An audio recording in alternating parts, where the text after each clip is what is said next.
할렐루야. 우리 성가대 오늘도 감사를 드립니다. 우리 성도 모두에게 축복합니다. 우리 서로 인사합시다. 축복합니다.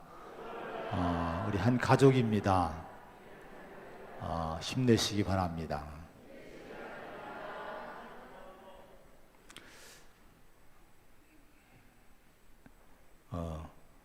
창세기 34장에는 야곱의 일생에 큰 사건이 하나 벌어지게 되죠. 그의 딸 디나가 세겜 성 앞에서 살다가 세겜 사람들을, 여인들을 보러 갔다가 그들의 문화, 그들의 삶을 동경하고 그들과 어울리다가 세겜 성의 세겜성과 동일한 이름을 갖고 있는 세겜이라고 하는 그 땅의 추장에게 추행을 당하는 사건이 벌어지게 됩니다. 야곱의 가정에서는 가나안 땅을 찾아왔는데 엄청난 불행이, 그 고통의 문제가 생기게 된 거예요. 자, 이런 문제를 어떻게 이 가정이 풀어갔는가? 이런 모습을 오늘 34장에 우리에게 보여주고 있습니다.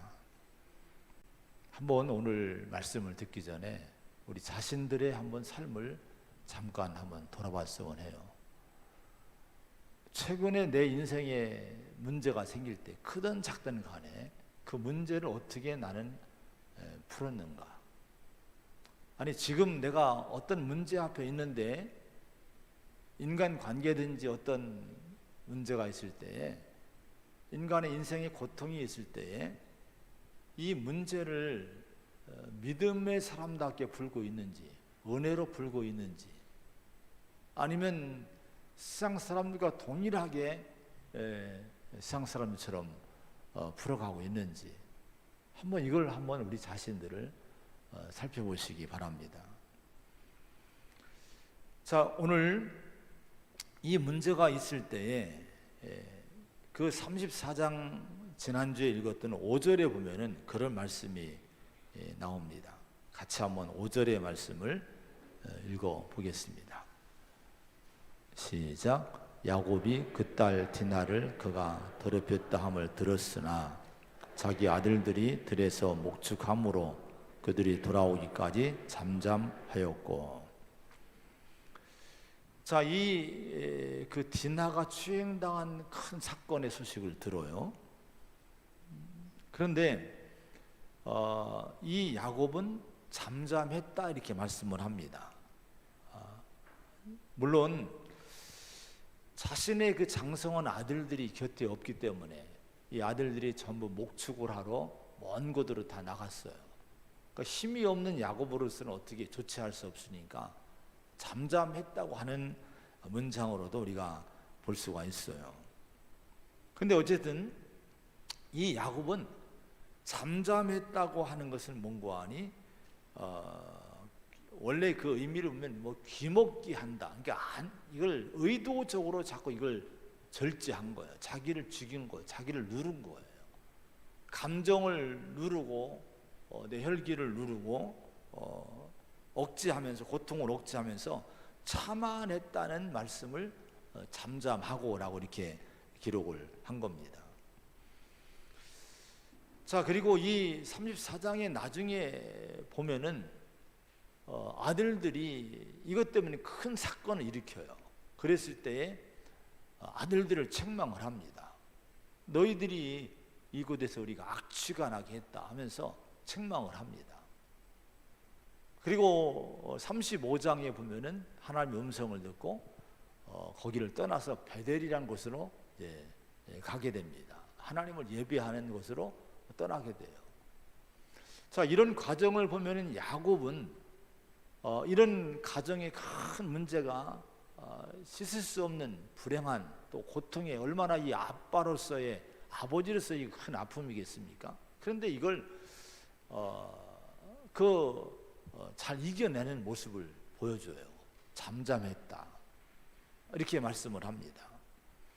잠언서 16장 32절에 보면요, 노하기를 더디하는 자는 용사보다 낫고 자기의 마음을 다스리는 자는 성을 빼앗는 자보다 나으니라, 이렇게 말씀했어요.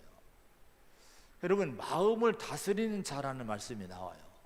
자기 마음을 다스리는 자는요, 용사보다 낫대. 성을 빼앗는 어떤 큰 그 장군보다 낫다는 거예요. 세상에서 우리가 이런저런 일들을 많이 막 의욕적으로 정욕적으로 많이 하고 성취도 합니다. 근데 그것보다도 자기 마음을 다스리는 자, 노하기를 더디하면서 자기를 마음을 다스리는 자가 하나님 볼 때는 더 낫다는 거예요. 야곱은 지금 잠잠했다고, 이 말씀은 지금 마음을 다스리고 있는 거예요. 여러분, 문제를 만났을 때에 우리 마음을 먼저 잘 다스리기를 바랍니다. 우리 성도는 문제를 해결하는 방식이 달라야 돼요. 어떤 문제를 만났을 때 그 문제를 풀어가는 태도가, 방법이 달라야 됩니다. 이 야곱처럼 잠잠했다, 마음을 다스린 것처럼 일단은 마음을 잘 다스릴 수 있는 그런 성도가 되기 위해서 많이 묵상하고 기도하고 또 고민하고 하나님 앞에 엎드리고 이런 시간을 가져야 될 줄로 믿습니다. 자, 그런데 아들들이 돌아와요. 이 소식을 듣고 다 이제 몰려옵니다. 근데 이 아들들이 돌아와서 한 일이 이제 오늘 34장의 주 내용입니다. 자, 이 얘기를 듣고 이제 어떤 일을 이제 하게 되는 거 아니? 그 디나를 추행했던 세겜의 가문에서 이왕 이렇게 됐으니까 서로 결혼시키자. 또 세겜은 내게 이 디나를 아내로 달라고 요청을 해요. 그런데요, 자, 이런 요청을 받았을 때에 이 성경에 보면요, 14절부터 보면은 야곱의 아들들이 그렇게 얘기를 합니다. 그렇게 못하겠다. 왜냐하면 할례를 받지 않은 사람들에게 우리가 그렇게 우리 누이를 줄 수 없다. 그건 우리의 수치가 된다. 우리 하나님 백성이다. 이렇게 이유를 대고 거절을 하면서 살짝 이렇게 얘기를 합니다. 만약에 그러나 너희가 모든 남자들이 할례를 받아서 하나님 백성들처럼 할례를 받게 되면은, 그러면은 디나뿐 아니라 누이뿐 아니라 우리 딸들을 너희에게 주겠고 너희 딸들을 우리와 결혼하도록 통혼할 수 있는 길을 열어주겠다. 그래, 한 민족이 될 수 있다. 이렇게 그들에게 제안을 합니다. 근데 이것은요, 실은 야곱의 아들들이 그렇게 하고 싶어서 한 것이 아니에요. 거기 13절에 보면요, 그런 말씀이 나와요. 야곱의 아들들이 세겜과 그의 아버지 하몰에게 속여 대답하였으니, 이렇게 얘기합니다. 지금 이 야곱의 아들들 마음속에는요, 이 자기 누이가 이런 추행당한 것 때문에 분노하는 마음으로 복수하고 보복하려는 이 계획을 갖고 있어요. 그런 계획 가운데 이 세겜의 집안에게, 또 세겜성 사람들에게 거짓말로 그들을 유인을 한 거예요. 할례를 받으라. 그러면 통혼할 수 있다. 한 민족도 될 수 있다고 크게 그들에게 유인을, 미끼를 던지는 거예요. 그래서 이 얘기를 듣고요, 세겜과 그 아버지 하몰이 자기 성사람들을 설득을 해요. 저 야곱의 가문이 우리가 할례 받으면 그들이 딸을 주고 또 우리 딸을 그들로 여기 시집 보낼 수 있다고 한다더라. 한 민족이 될 수 있다고 한다더라. 우리 할례를 받자. 그래서 이 세겜성의 모든 남자가 전부 하루아침에 할례를 받아요. 할례라고 하는 것은요, 여러분, 이 당시는 마취가 없기 때문에 엄청 고통스러운 거예요. 여러 날을 누워 있어야 돼요. 자, 할례를 받고 누워 있을 때에 어떤 일을 하게 되는 거 아니? 특히 시므온과 레위가요, 시므온과 레위가 칼을 들고 그 성을 들어갑니다. 그리고 할례 받고 상처 입고 누워 있는 이들을 전부 죽입니다. 세겜을 죽이고 아버지를 죽이고 남자들을 다 도륙을 합니다. 이뿐 아닙니다. 이것뿐 아니라 이제 그 다른 아들들이 전부 합세를 해요. 야곱의 다른 아들들이 합세를 해서 거기에 성을 쳐들어가서요, 시체를 다 뒤져서 거기에 옷을, 좋은 것들을 다 끄집어내고, 그분 옷을 끄집어내고, 또 집안을 다 뒤져서 강도처럼 도둑처럼 다 좋은 걸 끄집어내고, 그리고 심지어 자식들, 아내들까지도 잡아오는 거예요. 여러분 생각을 해보시기 바랍니다. 지금 이들이, 야곱의 아들들이 어떻게 이 문제를 풀어가고 있습니까? 가장 비극적인 방법으로 푸는 거예요. 가장 추잡하고 가장 잔인한 방법으로 이 문제를 지금 풀어가고 해결해 가고 있는 걸 보게 됩니다. 오늘 34장은요 이 모습을 우리에게 보여주고 있어요. 그 사람의, 한 사람의 진면목을 우리가 보려면요 언제 볼 수 있는 거 아니? 문제를 만났을 때 그 사람이 어떻게 반응하는가, 어떤 문제를, 사건을 만났을 때 그 문제를, 사건을 풀어가는 방식과 태도와 반응을 보면요 진짜 그 사람의 인격을 볼 수 있고 그 사람의 내면을 볼 수 있어요. 그 사람의 진면목을 그때 볼 수가 있습니다. 영성을 볼 수 있는 거예요. 지금 이 야곱의 아들들을 보면요 다 드러납니다. 문제를 풀어가는 이 잔인한 방식, 속이고 거짓말하고 유인하고 죽이고 탈취하고 강도떼처럼 변했던 이 야곱의 아들들을 보면요 정말 얼마나 여러분 비참한, 얼마나 비극적인 모습으로 풀어가고 있습니까? 그러나 이런 방식은요 하나님의 자녀들이 이 세상을 살아가는 방식이 절대로 아니라고 하는 것을 여기서 교훈합니다. 하나님 백성들은 여러분 성도이지 않습니까? 거룩한 백성입니다. 세상과는 구별된 존재인 거예요. 그런 문제를 풀어가는 방식도 달라야 돼요. 하나님의 구별된 성도라고 하면요 내 인생의 문제를 여러분 풀어가는, 해결하는 태도도, 그 반응도 달라야 될 줄로 믿습니다.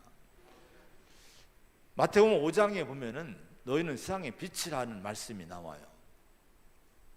세상의 빛이라고 말씀하시면서 주님이 이런 비유를 들었어요. 등불을 켜면은 이 등불을 말 아래 두지 않고 등경 위에 두지 않느냐 이거예요.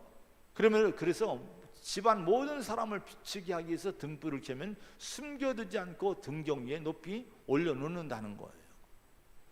자, 이와 같이 너희는 세상의 빛인데 너희를 통해 빛이 비치기 위해서 그들로 하여금 너희 착한 행실을 보고 하늘에 계신 너희 아버지께 영광을 돌리게 하라. 우리 주님이 제자들에게, 또 예수님을 따르는 사람들이 그 말씀을 하셨어요. 여러분 세상은 주님 볼 때는 어둡다는 거예요. 등불이 필요한 세상이라고 하는 거예요. 근데 이 어두운 세상에 여러분 누구를 세상의 빛으로, 등불로 여러분 세워놨습니까? 교회를 등불로 세워놓은 거고 우리 성도를 등불로 세워놓은 거예요. 근데 우리는 숨겨놓은 것이 아니라 지금 등경 위에 올려놨다는 거예요. 우리가 빛을 바람으로 이 어두운 세상에 여러분 하나님께 빛을 비추고 그걸 통해서 하나님께 영광을 돌릴 수 있는 삶을 살아야 된다고 하는 거예요. 그런데 우리가 세상의 빛으로 세워진 우리가 언제 우리가 세상의 빛이 될 수 있습니까? 어떻게 할 때 세상의 빛이 될 수 있는 거예요? 그건 다른 것이 아니라 너희 착한 행실을 보고 이렇게 얘기를 합니다. 우리가 예배드리고 교회 나온다고 빛이 되는 건 아닙니다. 여기서 여러분 거룩한 힘을 얻어서 삶의 현장에 나가서 가정에서, 직장에서, 이 지역에서 다른 사람과의 관계 속에서 살아갈 때에 거기서 내가 여러분 착한 행실을 보여야 되는 거예요. 어떤 문제를 만났을 때에 그 문제를 풀어가는 방식이 달라야 돼요. 착하게 풀어가야 됩니다. 믿음의 방식으로 풀어야 돼요. 세상 사람과 똑같이 싸우고 똑같이 이 문제를 풀어가려면요 그건 우리의 등불로 세워놓은 우리들에게 불이 꺼지는 거예요. 세상이 우리를 통해 빛을 볼 수 없는 거예요. 여러분 우리를 통해 세상에 빛이 비춰지는 등불이 되기를 축원합니다. 빛을 비춰야 돼요. 그 빛은 착한 행실이라고 하는 거예요. 2007년도에요 터키에서 큰 사건이 하나가 일어났는데 독일 선교사 틸만이라는 선교사님이 터키에 파견이 돼서 복음을 전하고 있었습니다. 터키는 이슬람 사회예요. 그런데 그 중부, 터키 중동부 쪽에 그 말라티아라는 데서 이분이 살해를 당합니다. 죽임을 당해요. 대학생들인데요. 이슬람 이제 종교를 갖고 있는 대학생들이 지금 이 선교사님이 그 자꾸 선교하고 복음 전하고 사람들을 구원하고 이런 일을 하게 되니까 국가를 분열시킨다고 이들이 이런 이유를 가지고 선교사를 살해하는데 잔인하게 살해를 해요. 이 목을 참수를 합니다. 대학생들이요. 선교사님을요. 자, 이런 사건 이후에 그 선교사님의 그 사모님께서 부인이 TV에 출연하게 됩니다. TV에 방송에 나오게 돼요. 근데 그 틸만 선교사님의 그 사모님의 고백이 이슬람 사회인 터키 사회에 충격을 줍니다. 큰 도전을 주는 고백을 해요. 이렇게 얘기를 이분이 했어요. 나와 나의 가족은 내 남편을 살해한 그 사람들을 그리스도의 이름으로 용서합니다. TV에서 이런 얘기를 한 거예요. 자기 남편을 잔인하게 목을 쳐 죽인 이 사람들을 용서하고 이 사이를 우리가 용서한다는 거예요. 근데요, 이슬람의 교훈 속에는요, 용서에 대한 교훈이 많지 않다고 합니다. 그런 개념이 별로 없다는 거예요. 근데 그런 이슬람 사회를 향해서 용서를 선포한 이 틸만 선교사님 사모님의 그 용서의 고백, 엄청난 도전이 됐지 않겠습니까? 기자가 그에게 그러면 이제 독일로 본국으로 돌아가시겠습니까? 질문을 했대요. 그때 이분이 그렇게 얘기를 했답니다. 우리는 9년 6개월 동안 터키에서 살았습니다. 내 남편이 오늘 이번에 이렇게 잔인하게 비참하게 죽었지만은 우리 남편의 죽음은 의미 없는 죽음이 아닙니다. 그는 예수님을 위해서 순교를 했습니다. 이제 터키와 이 지역을 위한 새로운 시작이 우리 남편의 죽음을 통해 시작이 될 겁니다. 나도 죽어서 남편처럼 이곳에 묻히기를 원합니다. 또 내 아이들도 이 학교에 지금 다니고 있는데 다른 곳으로 옮겨지지 않을 거예요. 계속해서 이곳에서 예수 그리스도의 사랑을 나누며 살 겁니다. 이런 고백을 이분이 한 거예요. 어쩌면 여러분, 그런 상황이라고 하면은 잔인하게 자기 남편을 살해한 사람들, 종교가 있는 그 땅을 저주하면서 여러분 독일로 본국으로 떠나야 되지 않겠습니까? 그러나 틸만 여사는 그 터키 사회를 향해서 용서를 선포하고 사랑을 선언하면서 자기도 남편이 순교한 그 땅에 남아있겠다고 고백을 한 거예요. 여러분, 이분들은 그곳에 등불로 환하게 불을 켜며 살고 있는 줄로 믿습니다. 등불이 된다는 건, 빛이 된다는 것이 바로 그런 거예요. 어둠이 가득한, 미움이 가득한, 또 여러분 참된 진리를 모르는 그런 세상에, 어둠의 세상에 하나님은 그를 거기에 여러분 빛으로 세우신 줄로 믿습니다. 그래서 그들이 정말 복음대로, 말씀대로 용서하고 또 그들을 받아주고 그 아픔을 내가 참으면서 십자가 지는 삶을 통해서 그 진정한 등불 역할을 감당하고 있다고 하는 거예요. 여러분, 나는 지금 문제를 풀어가는, 여러분 어떤 그 모습을 볼 때 어떤 모습으로 살고 있습니까? 우리는 지금 내 인생의 문제를 풀어갈 때 어떤 모습으로 풀어가고 있는지 우리 자신을 다시 한번 돌아보시기를 바랍니다. 미워하고 복수하는 방법은 우리 진정한 방법이 성도의 방법이 아니라고 하는 거예요. 로마서 12장 20절에 보면은 20절 21절에 보면은 내 원수가 줄이거든 먹이고 목마르거든 마시게 하라. 그리함으로 내가 숯불을 그 머리에 쌓아 놓으리라. 악에게 지지 말고 손으로 악을 이기라. 이렇게 주님이 말씀했어요. 여러분, 세상은 늘 악해요. 악한 것이 너무 많아요. 근데 그 악을 이기는 여러분 무기가 뭘까요? 선이라고 하는 거예요. 악을 제압할 수 있는 여러분 힘은요, 선이라고 하는 거예요. 절대로 악이 악을 이길 수 없어요. 세상의 방법으로 악을 제압할 수 없어요. 그걸 넘을 수 없어요. 우리는 예수 그리스도의 십자가 정신 사랑의 마음으로 선을 행함으로 그 악을 뛰어넘을 수 있고 이 어둠을 물리칠 수 있는 힘이 거기서 나온다고 하는 거예요. 우리 주님은요, 그래서 선으로 이기라는 거예요. 여러분, 어떤 문제를 만나도 그 문제를 여러분 수상적인 방법으로 풀려고 하지 마시기 바랍니다. 성도는 다르게 풀어야 돼요. 선으로 풀어야 될 줄로 믿습니다. 믿음으로, 은혜의 방법으로 모든 문제를 풀어가는 성도가 되어야 될 줄로 믿습니다. 마태복음 16장 24절에 예수께서 제자들에게 말씀하시기를 누구든지 나를 따라오려거든 자기를 부인하고 자기 십자가를 지고 나를 따를 것이니라 이렇게 말씀을 했어요. 여러분, 주님을 따르기 원하십니까? 주님은 다 여기 모인 분들이 주님을 따른다고 모인 분들이에요. 그런데 주님을 따르는 것은요, 그냥 따를 수 없어요. 나를 부인하고 십자가를 져야만이 주님을 따를 수 있다는 거예요. 그럼 십자가를 져야 되는데 십자가가 뭡니까? 우리가 진심으로 주님을 따르는 제자가 되고 성도가 되려면 십자가를 져야 되는데 십자가란 것이 뭡니까? 로마서 5장 8절에 우리가 아직 죄인 되었을 때에 그리스도께서 우리를 위하여 죽으심으로 하나님께서 우리에 대한 자기의 사랑을 확증하셨느니라 이렇게 말씀했습니다. 예수님이 십자가에 죽으셨어요. 예수님의 죽으심이 뭡니까? 십자가를 보세요. 하나님의 사랑이라고 하는 거예요. 우리를 향한 하나님의 사랑의 확증이 십자가라고 하는 거예요. 여러분, 그러면 십자가는 사랑임을 믿으시기 바랍니다. 그래서 여러분, 사랑이 뭐냐? 뭐 세상에서는 사랑에 대한 정의를 이것저것 뭐 이런저런 정의를 내려요.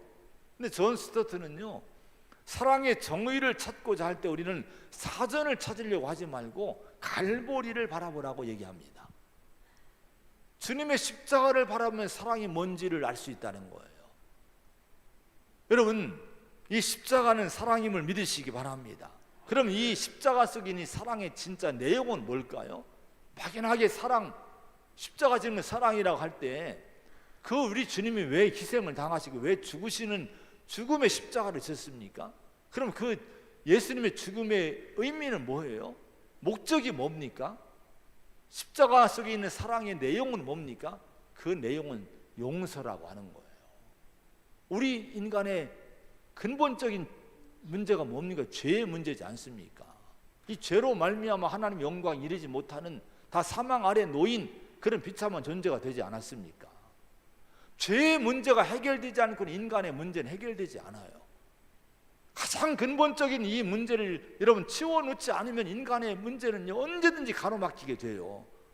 이 죄의 문제를 해결하고 인간의 죄를 용서하고 사해 주시고 의롭다함을 주시기 위해서 우리 주님이 오셨고 우리를 위해 십자가 지신 거예요. 그래서 죽으신 거예요.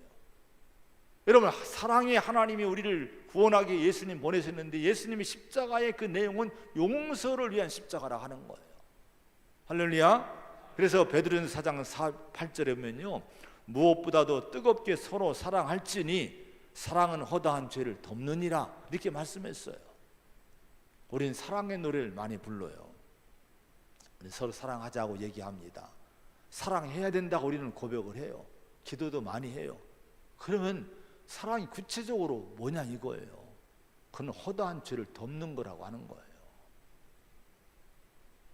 여러분, 인생의 문제를 풀어갈 때 이 문제가 꼭 우리가 중요하게 생각을 해야 돼요. 주님은 십자가를 지고 주님을 따르라고 말씀하고 있습니다. 여러분, 그 십자가를 지고 가야 되는데 십자가가 뭔지를 알아야죠. 십자가는 사랑인데 사랑이 뭡니까? 교회 안에 가득한 사랑의 고백이 많은데 정작 사랑의 그 내용이 뭐냐 이거, 그건 용서라고 하는 거예요. 허다한 죄, 내 앞에 있는 그 죄를 짓고 있는 이 나의 상처 주고 고통을 주는 많은 허다한 죄들이 많은데 세상의 방법은 뭡니까? 그 상처 주는 것 때문에 싸우고 보복하고 야곱의 자식들처럼 이렇게 보복하고 속이고 같이 여러분 죽이고 이렇게 여러분 아우성 치지 않습니까? 근데 주님은 우리 인류에게 말씀하시는 거예요. 여러분, 사랑은 십자가 져야 되는데 그 십자가는 사랑인데 사랑은 용서라고 하는 거예요. 여러분, 용서의 사람이 되시기를 축원을 드립니다. 우리 주님은요 십자가에서 죽으시면서 무슨 기도를 드렸습니까? 아버지, 저들을 사하여 주옵소서. 용서의 기도를 들으셨어요. 주님의 마음은 용서의 마음입니다. 하나님도요, 에베소 4장 32절이면 하나님이 그리스도 안에서 너희를 용서하심 같이 하라, 이렇게 말씀했어요. 그러니까 하나님의 마음도, 예수님을 보내신 하나님의 마음이 뭡니까? 용서하시고자 예수 아들을 보내신 거예요. 자기 독생자 예수를 보내신 것은 우리 인간을 용서하고 받아주시기 위해서 아들을 보내신 거예요. 하나님 마음도 뭡니까? 용서의 마음인 거예요.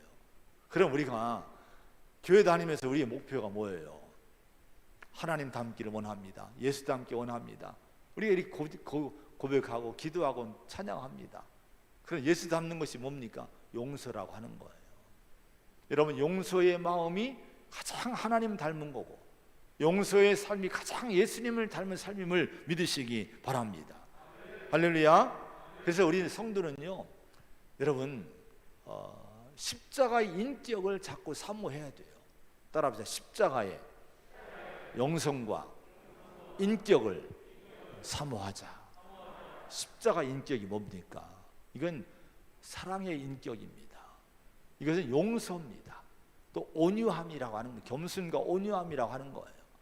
뭔가 문제를 풀어가려고 할 때 우리 성도는 그때 우리가 기도를 많이 해야 돼요. 주님, 이때 십자가 인격을 내게 부어 주어달라고, 십자가의 영성으로 이 문제를 풀어가게 해달라고. 그래서 여러분, 사랑과 용서와 여러분 온유함과 겸손함으로, 여러분 내가 죽음으로 이걸 이름으로 말미암아 이 문제를 풀어가게 해달라고, 이런 기도를 많이 하시기 바랍니다. 그럼 하나님이 은혜를 주실 줄로 믿습니다. 그런 능력을 주실 줄로 믿습니다. 자, 그러면서 마지막으로 오늘 이 사건 속에서 이제 우리에게 보여주는 또 한 가지가 있어요. 오늘 34장의 말씀 속에 가득히 들어있는 모습이 뭔고 하니 그 하나가 분노라고 하는 거. 분노. 한번 7절의 말씀 한번 읽어보면 7절입니다. 자, 7절 시작. 야곱의 아들들은 그래서 이를 듣고 돌아와서 그들 모두가 근심하고 심히 노하였으니 이는 세겜이 야곱의 딸을 강간하여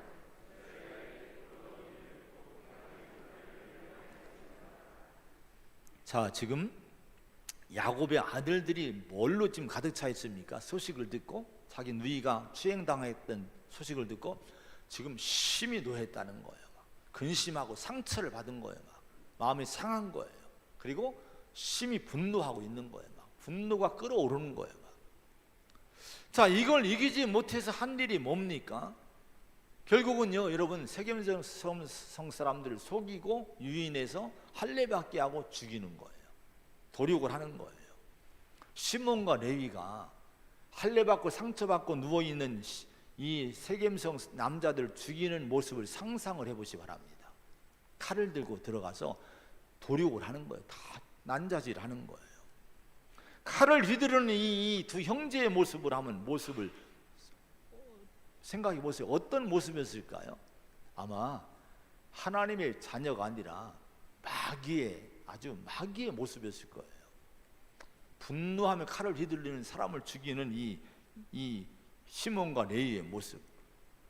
여러분, 그들이 누굽니까? 하나님의 백성이었던 거예요. 야곱의 아들들이었던 거예요. 그들이 믿음을 위해서 가나안 땅을 20년 만에 찾아왔는데 겨우 하늘이 분노를 참지 못하고 이 분노를 이기지 못하고 여러분 살육하고 칼을 휘두르는 그런 그 마귀 같은 그런 모습으로 살고 있는 이 모습을 오늘 현장에서 오늘 보여주고 있는 거예요. 근데 여러분, 이 모습이 야곱의 아들들의 모습만이 아니란 거예요. 시몬과 레위의 모습만이 아니라 이 말씀 묵상하다 보면요, 이것이 내 모습일 수가 있구나라고 우리가 생각을 하게 됩니다. 아니, 내 모습이 많이 나오게 되는 거예요. 어떤 때는 제 모습이기도 솔직히 합니다. 여러분, 때는 화를 내고요, 분노하고, 여러분 그럴 때 여러분 빨리 거울을 한번 보세요. 거울 보면요, 이게 하나님 자녀의 모습이 아니에요. 제가 그걸 느낀 적이 있어요. 전에 그 교회에서 뭐 때문에 화가 나서 막 막 나가는데 언뜻 거울을 보니까 제 얼굴이 이게 목사 얼굴이 아니더라고요. 근데 여러분, 이 모습 가지고 저 양반이 그렇구나 하는데 여러분도 마찬가지예요. 화가 날 때, 분노할 때 얼른 거울을 보세요. 그럼 아차 싶을 거야. 이게 내 모습이 아닌데, 우리 모습일 수 있다고 하는 거예요. 자, 여러분, 이 분노를 우리는 삶 속에서요 잘 이겨놔야 됩니다. 그래서 여러분, 이걸 이겨나기 위해서는요, 영적으로 이 문제가 뭔지 이걸 그냥 지나갈 문제가 아니라 영적으로 진단을 해봐야 됩니다. 히브리서 12장에 보면요, 14절 15절에 보면은 이런 말씀이 나와요. 모든 사람과 더불어 화평함과 거룩함을 따르라. 이것이 없이는 아무도 주를 보지 못하리라. 너희는 하나님의 은혜에 이르지 못한 자가 없도록 하고 또 쓴 뿌리가 나서 괴롭게 하여 많은 사람이 이로 말미암아 더럽게 되지 않게 하며, 이런 말씀이 나와요. 자, 모든 사람들과 화평하게 지내라는 거예요. 평화롭게 지내라는 거예요. 만약 이것이 없으면, 이렇게 지내지 못하면은 심각한 문제가 발생하는데, 아무도 이렇게 하면 이런 사람은 주를 못 본다, 예수님을 못 본다는 거예요. 그러면서 하나님의 은혜에 이르지 못하게 된다는 거예요. 하나님의 은혜에 이르지 못한다는 것은요, 세 번역 보니까 하나님의 은혜에서 떨어져 나가는 사람이 될 수 있다는 거예요. 누가요? 화평하지 못하고 평화하지 못하고 늘 여러분 타인에게 분노하고 원한을 갖고 화를 풀지 못하고 분쟁하고 이런 마음이 있으면, 이런 삶을 살게 되면 은혜에서 떨어진다는 거예요. 주님을 못 본다는 거예요. 여러분, 은혜라고 하면요, 보통 은혜가 뭡니까? 영적인 삶이 일단은 은혜지 않습니까? 오늘 이런 모습이 다 은혜로운 삶이에요. 기도하고 찬양하고 예배하고 섬기고 봉사하고 교제하고 이런 걸 통해 영적 은혜를 우리가 많이 누립니다. 영적인 기쁨을 누려요.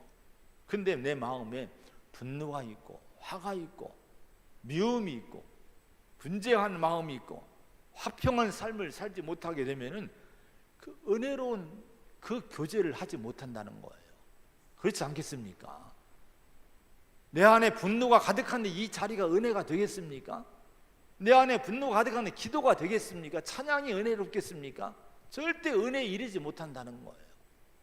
여러분, 무엇보다 은혜는요, 여러분 십자가의 은혜지 않습니까? 우리를 용서하시는 은혜가 가장 큰 은혜인 거예요.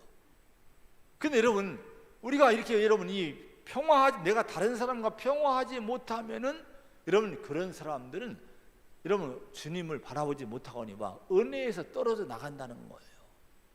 어떻게 우리가 타인을 용서하지 못하면서 타인과 불화하면서 어떻게 하나님의 용서의 은혜를 누릴 수 있겠습니까? 이 은혜를 누리지 못한다는 거예요.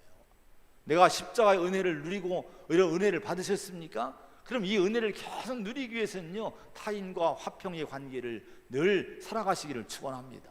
그래야 이 은혜가 우리 안에 늘 머물고 은혜를 누리는 삶이 되게 되는 줄로 믿습니다. 에베소 4장 26절 27절에 보면은 이런 말씀이 나와요. 분을 내어도 죄를 짓지 말며 해가 지도록 분을 품지 말고 마귀에게 틈을 주지 말라, 이렇게 말씀했어요. 분을 내어도 라는 말씀 볼 때 분을 낼 수도 있다는 거예요. 화를 낼 수 있다는 거예요. 인간은 감정에 준 동물입니다. 감정이 있어 희노애락에 어떤 이걸 느껴요. 근데 여러분, 문제는 이거 가지고 죄까지 이러면 안 된다는 거예요. 죄를 짓지 말라는 거예요. 해가 지도록 분을 품고 살지 말라는 거예요. 왜냐하면 마귀가 그때 결정적인 틈을 탄다고 하는 거예요. 어떤 사람이 광견병에 걸린 개에게 물렸대요. 옛날에 그 약이 없을 때예요. 동네 의원을 찾아갔는데 진단해 보니까 이게 치료 방법이 없는 거예요.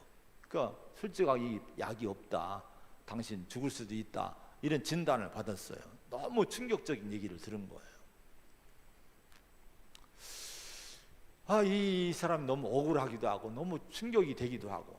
근데 이 어쩌면 사망 선고 같은 것인데, 이번 이 선고를 받고 난 다음에 누워 있다가 뭔가를 막 쓰더래요. 그 의원이 나중에 어디 갔다 와서 그 사람 보니까 머리맡에 뭘 쓴 게 있길래 이게 뭐냐 했더니 뭐를 썼냐 했더니 그 환자가 씩씩거리면서 이거요, 내가 죽기 전에 꼭 한번 물어 뜯어야 될 사람들의 명단입니다. 이분이 막 이름을 적어, 나도 언젠가 물어 뜯고 죽어야지, 이렇게 한 거예요. 여러분, 우리가 많이 웃는데 실은 내 마음속에요, 아직도 풀지 못한 누군가의 이름이 있으면, 가슴 한구석에 그 인간 이런 것이 있으면요, 실은요 똑같습니다. 명단을 기록하고 있는 거예요. 아직도 미움에, 그 죄, 살인죄에, 그 속에 지금 내가 지금 살고 있는 거예요. 우리가 은혜에 이를 수 없습니다. 이 문제를 풀어야 될 줄로 믿습니다. 그럼 어떻게 우리가 이런 분노에, 화에, 이런 미움에 사로잡히지 않고 자유함을 얻을 수 있습니까? 여러분, 이 분노라고 하는 것이 영적으로 어떤 것인지를 성경을 통해 자꾸 우리가 들어야 됩니다. 가르침 받아야 돼요. 한 가지 말씀 보면요, 잠언 12장 16절에 미련한 자는 당장 분노를 나타내거니와 슬기로운 자는 수욕을 참느니라. 미련하다는 건 어리석다는 거예요. 그러니까 하나님 볼 때 어리석은 자가 자꾸 타인에 대해서 분노한다는 거예요. 갈라디아서 5장에 보면요, 육체의 일은 분명하니 하면서 원수 맺는 것과 분쟁과 시기와 분냄과 당짓는 것, 분열함, 이것은 육체의 일이란 거예요. 영적인 모습이 아니란 거예요. 육신의 모습이라고 하는 거예요. 이런 걸 통해서 우리 자신을 자꾸 영적으로 진단을 내려야 됩니다. 이건 육체의 일이구나, 이건 정말 하나님이 기뻐하지 않을 일이구나, 성숙하지 못한 모습이구나, 나를 자꾸 진단을 내려야 돼요. 여기서 자유하고 치료받으려고 내 마음의 갈망과 소원을 가져야 돼요. 여러분, 무엇보다도요, 이 성경에 이런 말씀들이 많이 있는데 에베소 4장 30절에 보니까요, 하나님의 성령을 근심하게 하지 말라, 이렇게 말씀하면서 뭐가 근심하는 것이냐? 노함, 분냄, 떠드는 거, 비방하는 거, 이것이 하나님의 성령을 근심케 한다는 거예요. 여러분, 우리가 하나님의 기쁨에 대해야 될 터인데 우리 삶에서 하나님의 근심이 된다면 우리가 어떻게 은혜에 이를 수 있습니까? 은혜에 이를 수 없는 거예요. 주님을 볼 수 없는 거예요. 우리가 이런 진단을 내리고 여기서 자유를 얻기 위해서 정말 갈망을 가져야 되는데, 이걸 놓고 여러분 기도하시기 바랍니다. 내 인생에 누군가 미움이 있고 내 안에 풀지 못한 그런 원한이 있고 보복하지 않은 그런 어떤 상처가 있고 자꾸 분냄이 있고 화가 있으면요, 이거 넘어가면 안 돼요. 이걸 언젠가 해결하고 자유를 얻어야 돼요. 근데 여러분, 이걸 믿으셔야 됩니다. 뭘 믿어야 되는 거 아니? 내가 하나님의 성령의 은혜에 붙들리면 이길 수 있는 거예요. 과거는 이기지 못하지만은 내가 오늘 하나님의 은혜에 기도함으로 성령의 충만함을 받고 말씀에 지배받으면 그 정도는 은혜의 힘으로 넉넉히 그걸 이겨낼 수 있을 줄로 믿습니다. 그래서 기도해야 되는 거예요. 다른 문제보다 이런 문제 놓고 여러분 기도 많이 하시기 바랍니다. 그러면 하나님이 그 기도하고, 그리고 내가 순종할 때 하나님이 힘을 주셔요. 하나님 능력을 주셔요. 그래서 자유케 하고, 내가 사랑할 수 있게 하고, 내가 정말 용서할 수 있게 하고, 또 화낼 수 있는 환경 속에서도 내가 온유할 수 있게 하고, 이런 힘이 위로부터 내려올 줄로 믿습니다. 아무튼 이런 삶을 통해서 우리 하나님의 자녀의 삶을 잘 살아가는 가운데 정말 세상의 빛으로 우리 자신을 드러내고 하나님께 영광 돌릴 수 있는 우리 교회가 되고 성도가 되기를 축원을 드립니다. 기도하겠습니다. 하나님 아버지, 우리는 하나님의 자녀요, 하나님의 백성들입니다. 어둠의 세상을 향해서 우리를 세상의 빛으로 우리를 세워 놓으셨습니다. 등경 위에 올려놓은 등잔처럼 우리를, 교회를 세우셨는데 착한 행실을 통해서 우리가 빛을 발하고, 그럴 때 그걸 보고 세상 사람들이 하나님께 영광을 돌리는 삶을 살라고 말씀하셨습니다. 아버지, 이 말씀이 구체적인 삶의 현장에서 내가 순종해야 될 줄로 믿습니다. 가정에서, 사회 속에서, 직장에서, 이웃과의 관계 속에서 문제를 풀어갈 때 태도와 반응과 방식이 믿음과 은혜 방식으로 풀게 하여 주옵소서. 세상과 동일하게 풀려고 하지 말고 정말 예수님이 우리를 위해 십자가 지시고 사랑으로 용서하시며 죽으셨듯이 내가 죽음으로, 내가 십자가 지고 주님을 따르는 그 사랑과 용서의 삶으로 문제를 풀어가는 우리 성도가 되게 하여 주시옵소서. 이것이 세상의 악을 이기는 유일한 길인 줄로 믿습니다. 우리 안의 분노를 이겨내라고 말씀합니다. 아버지와 이웃과의 관계 속에서 화평의 관계를 꼭 이루라고 말씀합니다. 나는 안 될 것 같지만 기도하고 성령의 은혜를 의지하고 주님의 통제받고 말씀의 지배를 받으면 반드시 이길 줄로 믿습니다. 우리가 온유한 성품으로 주님을 닮은 그런 모습으로 우리가 변화될 줄로 믿습니다. 우리를 변화시켜 주시옵소서. 하늘의 힘을 주시옵소서. 예수님의 이름으로 간절히 기도하옵나이다. 아멘. 찬송